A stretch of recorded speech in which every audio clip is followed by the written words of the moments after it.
My family has a long history of working in retail, and I am the second child, Linda. My parents were constantly on the go, what with my older brother and all the development classes they had to attend. How about I? I was the last thing on their mind. Whoever hosted our family show was obvious to me even as a little child. Whenever my sister and I were younger, my brother always got our hands on the coolest stuff first. I was given his old clothes. That did indeed include his clothing, which was especially challenging because, I was a female who longed to wear something feminine for a change. My grandma, who was my mom's mother, was the one bright light in my otherwise gloomy childhood. Picking me up from school and dropping me off at her place daily, she was my savior.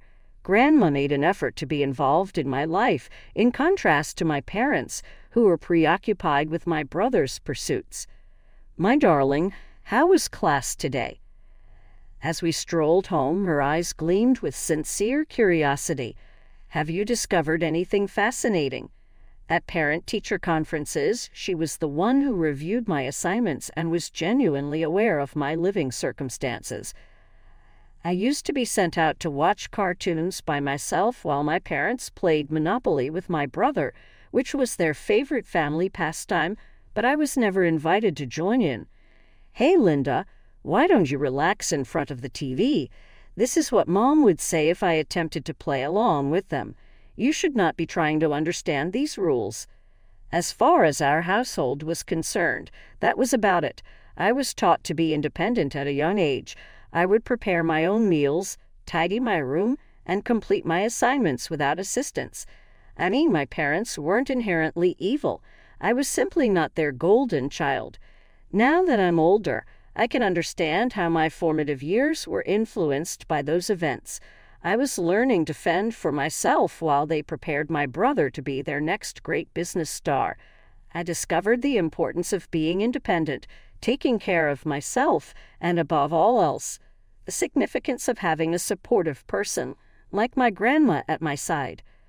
On the day I purchased that superhero comic book, my entire world turned upside down. I had meticulously counted every penny of my pocket money for weeks until I finally got enough. I was right. Standing before the magazine rack made me feel like I was about to find a whole new universe. The shopkeeper likely became tired of seeing children purchasing sweets and inquired, "Are you sure you want to spend your money on that?"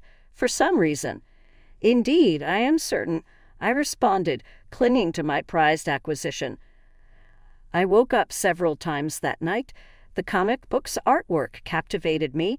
As I studied the painter's use of ink and paper to convey movement and emotion, I found myself caressing the lines with my fingers. I snatched up a pad of notepaper and got to work sketching first thing in the morning. I used to draw clumsy stick figures with shaky lines. However, I made sure to practice whenever I could, whether it was during lunch, after homework, or even in class. My apologies, math teacher. My drawings began to improve shortly after, and that's when inspiration struck. Hey, how about we made our very own superhero? While having lunch with several buddies one day, I proposed. Someone who isn't like the others. Like what? Inquired my friendly and sincerely curious buddy Lisa. What if our hero were to go to the aid of strays and abandoned children? I proposed the idea while making notes in my journal. Just a caring person, no magical abilities required. It was a hit with my pals. We began collaborating on it, brainstorming ideas during lunch breaks. All of us would pitch in with suggestions while I drew rough sketches. A common individual who made the conscious decision to have an impact became our hero. Our homeroom teacher, Miss Thompson, overheard us sharing a humorous anecdote in class one day. Rather than becoming furious, she politely requested to view it.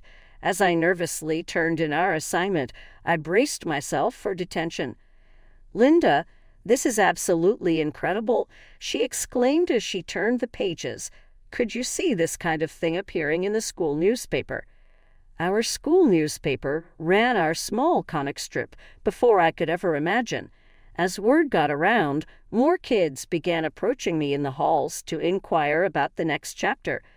I was finally recognized for something I had made rather than merely being someone's sister. It was a first for me. Even my brother couldn't help but notice how much attention I was receiving.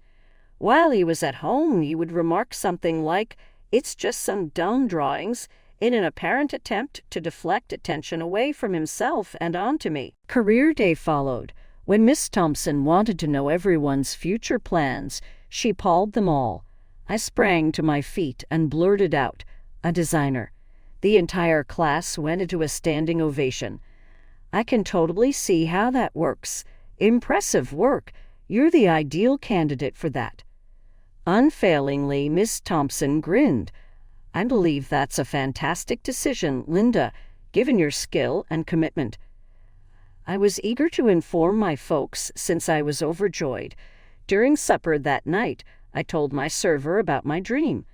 A creative, while looking at Dad, Mom giggled. "My darling, that's not the way to build a career.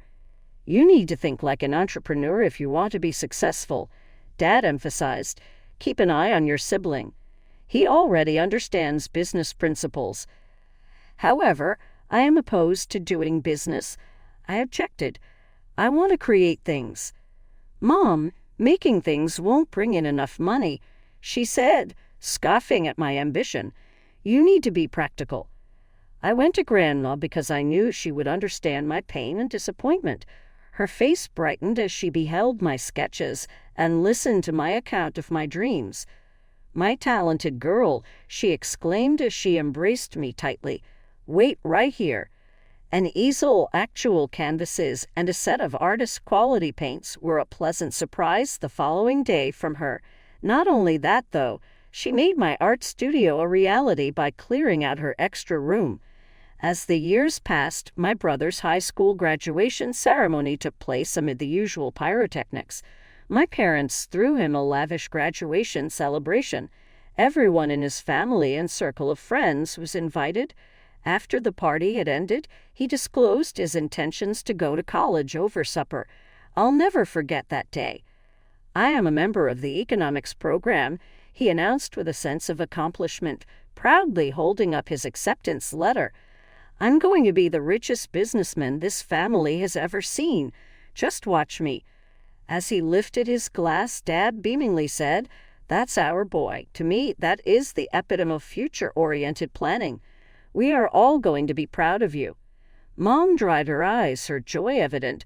"We always knew you were destined for great things."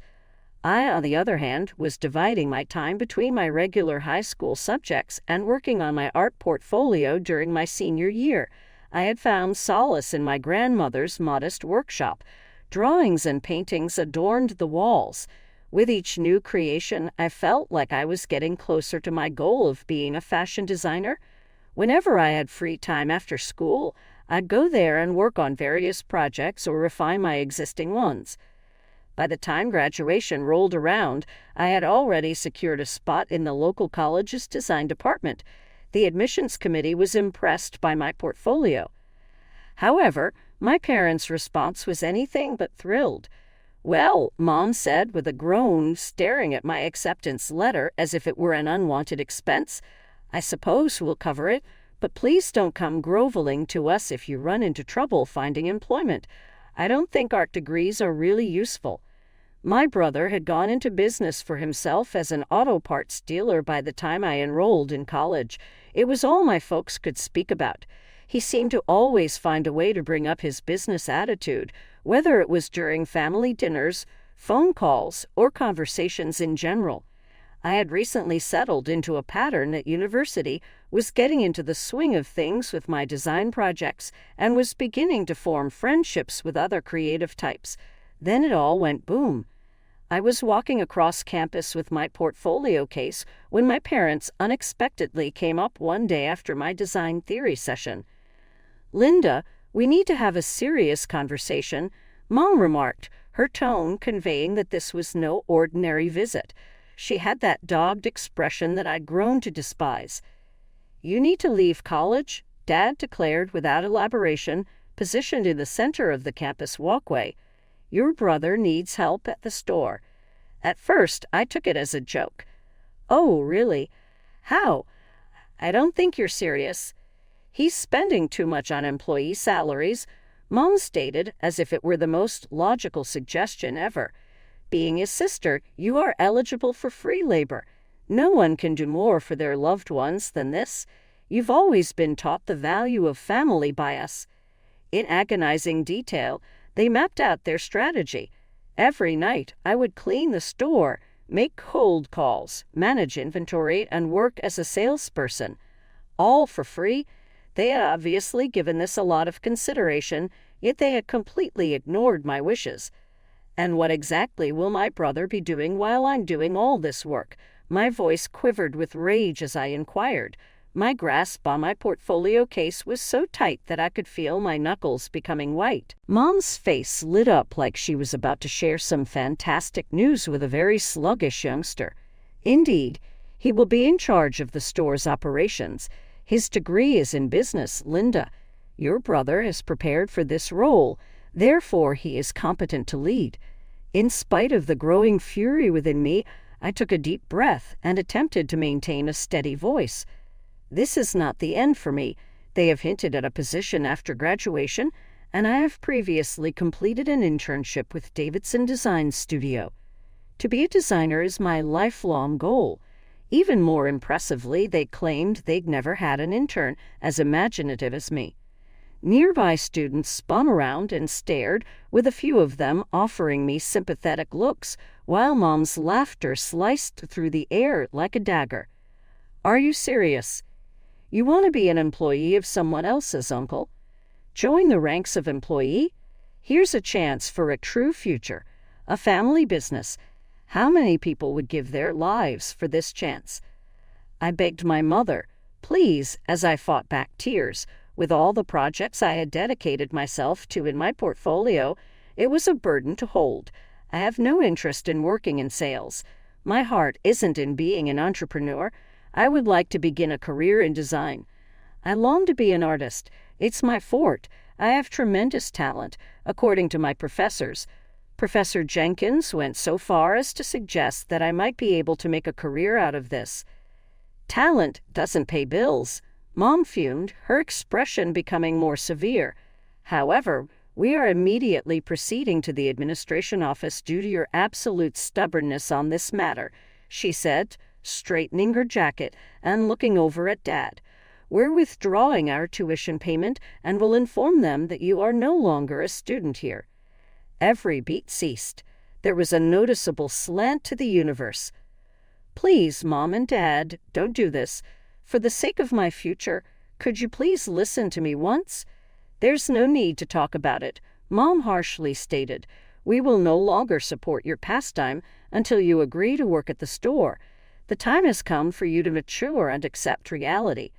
As my parents went away, destined to destroy my future, I watched their figures shrink amid my tears. As they vanished into the structure, the autumn leaves whirled about them. They reappeared 45 minutes later, all smiles. With jubilant grins on their faces, they approached me as I remained seated on the bench. "All right, I see. That's taken care of," Mom said with a smile. "We have discontinued the tuition payments and signed the withdrawal paperwork. As of next semester, you will no longer be considered a student here." And then Dad threw in, "Time to pack up your things and come home," as if he were announcing some sort of surprise gathering. "Your brother needs you at the store first thing Monday morning." "Linda, you've entered the real world," Mom remarked as she patted my shoulder. "Believe me when I say you will remember this day and think we were kind to you. You still have a lot of packing to do, so let's get home." I sat there with my broken dreams and now useless portfolio while they turned and left. My voice quivered as I drew out my phone, dialing the number of the one reliable individual who had never failed me. "Grandma," I cried out over the phone, "they're threatening to force me to graduate from college." They approached the higher-ups in charge and, "Take it easy, darling." Her soothing voice resounded. "Tell me everything."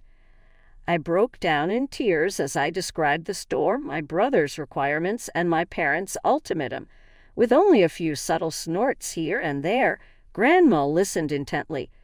She told me sternly, "Don't pack a single thing." After I finished, "Tomorrow I will be making my way down there. We're done with this crap. Just concentrate on your studies, you say."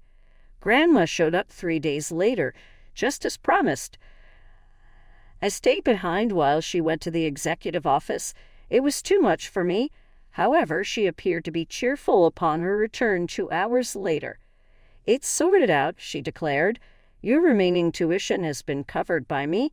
There's no moving you from your rightful place." I was scared I was going to break something when I hugged her. "Thank you, thank you, thank you." Precisely 6 hours passed during the calm. There, Grandma and I spent some quality time together. Mom contacted her at that moment. "How dare you interfere?" The sound of my mother's yelling pierced the room as I sat across from her on the phone. "This is none of your business." Gesturing away from her ear, Grandma rolled her eyes. "It became my business when you tried to destroy your daughter's future." After what felt like an eternity of ranting, Grandma finally decided to hang up. Next, the ringing of my phone began. "You can consider yourself disinherited if you don't come to your senses right now," Mom said with an icy tone of voice. "Is it your desire to sacrifice your loved ones so you can take art lessons?" Breathing steadily for the first time in days, I drew a deep breath. "No leaving college for me, Mom. Apologies, but I need to go my own way. Then you're no daughter of mine." A dead end was reached. My heart sank when I saw the Facebook post an hour later. "Our daughter left us when we needed her most. Her egotism has triumphed over her devotion to her family. During this challenging time, we ask that you pray for us." A fire broke out in the comment area. I had a feeling she was an ungrateful youngster. Aunt Sarah wrote, "Let the girl pursue her passions." Uncle Jim shot back. My cousin Rachel brought up the topic of family responsibilities, and Emma, a friend from high school, spoke out in favor of my independence. As I read comment after reply, a horrible sensation settled over me as I sat on my bed. While I was still going through the responses, my grandma came across me there. She firmly told me to stop reading that garbage, and then she took my phone. "When I told you, a choice has been made by me. My will is being revised.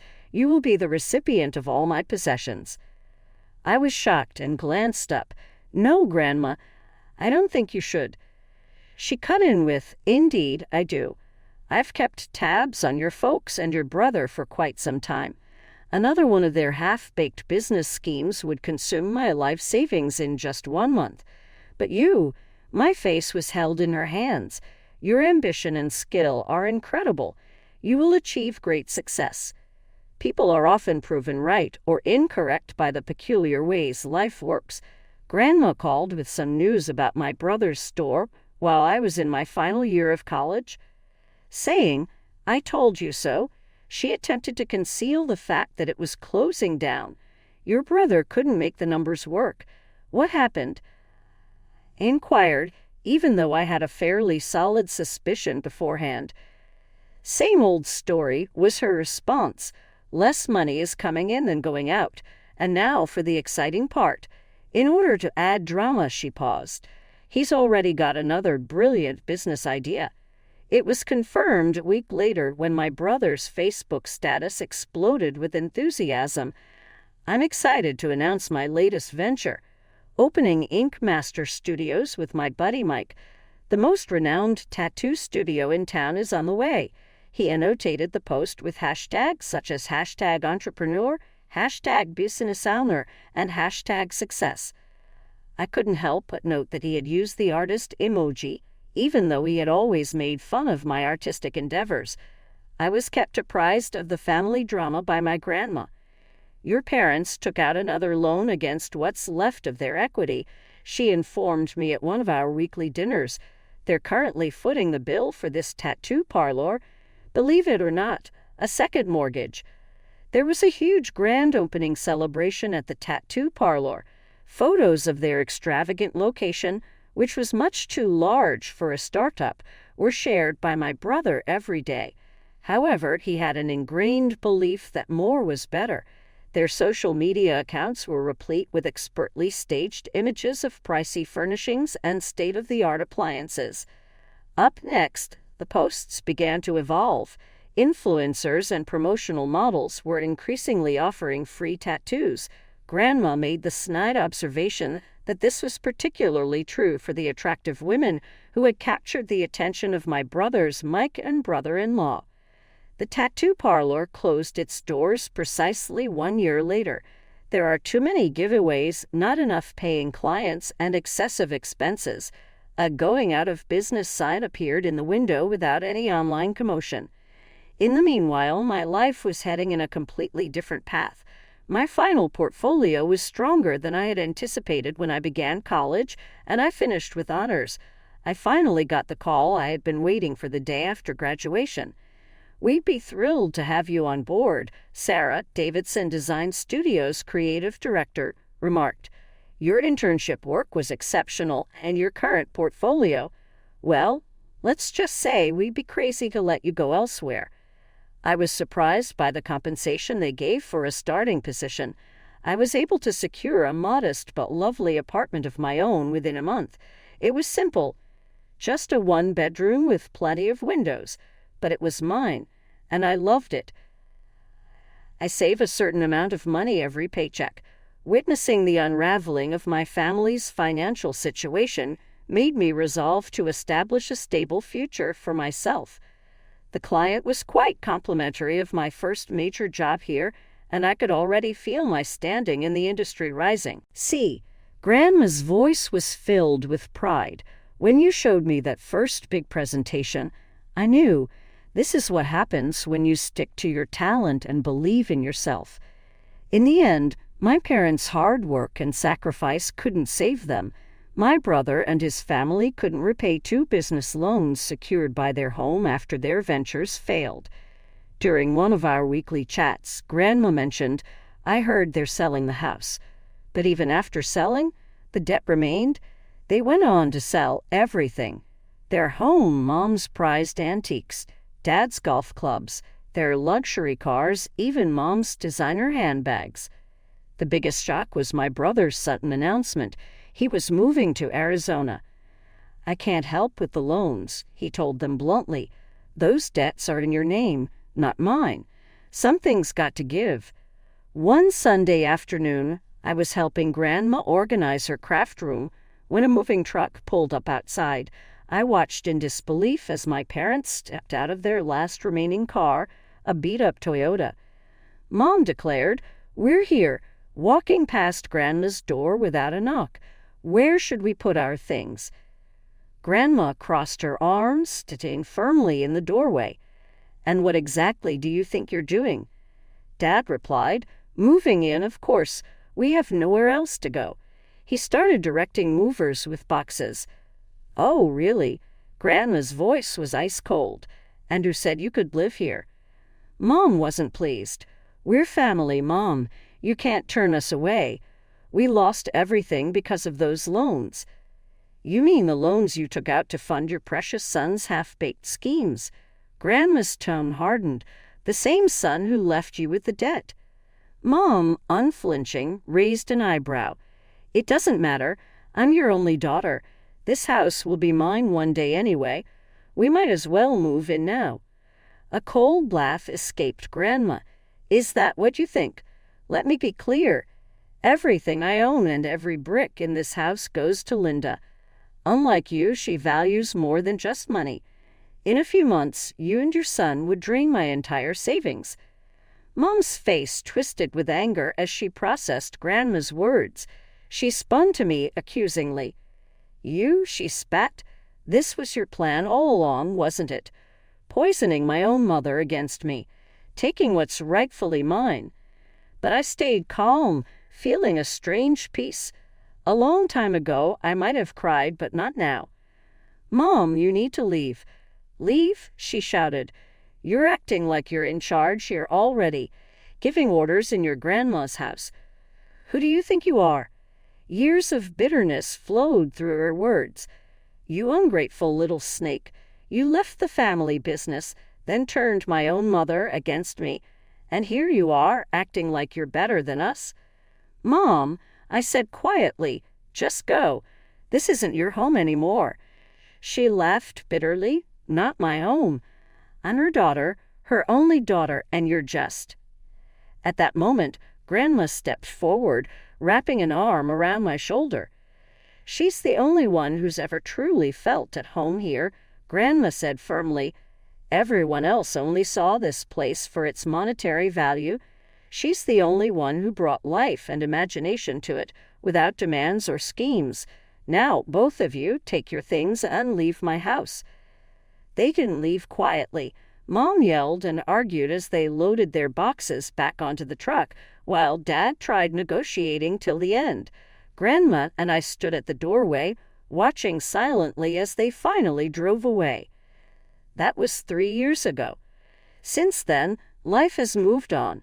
I'm still working as the lead designer for multiple big clients at Davidson Design Studio. Recently, I even received an industry award for my rebranding project for a national coffee chain. Haven't spoken to my brother since that day at Grandma's house. Sometimes I catch glimpses of his new ventures on social media. Each time he claims it'll be his big break, and I've heard my parents are now living in a small apartment across town. Meanwhile, Grandma and I have only grown closer. Last month, I helped renovate her home with my savings, designing a custom color palette, choosing artwork, and even commissioning unique furniture from local craftsmen. To her friends, Grandma at the door's flaunting it.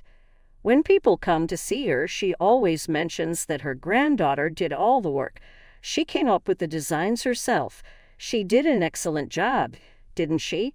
Sitting in the kitchen, where I used to complete my schoolwork after school, I occasionally listen to her enthusiastically giving tours while she hosts her bridge club or garden society meetings. My face lights up every time I watch it. She looked at me with a mischievous glint in her eye yesterday as we sipped tea on her tastefully renovated back porch, soaking in the sunset. "You know what the best investment I ever made was?" inquired her. "What's that?" As she squeezed my hand, she whispered, "Paying for your college education. For some, the best investments are stocks and real estate. I bet on your dreams, and now you see the fruit of that investment. I find that hard to dispute. I felt at ease with all my choices as I looked about at the wonderful environment we created together."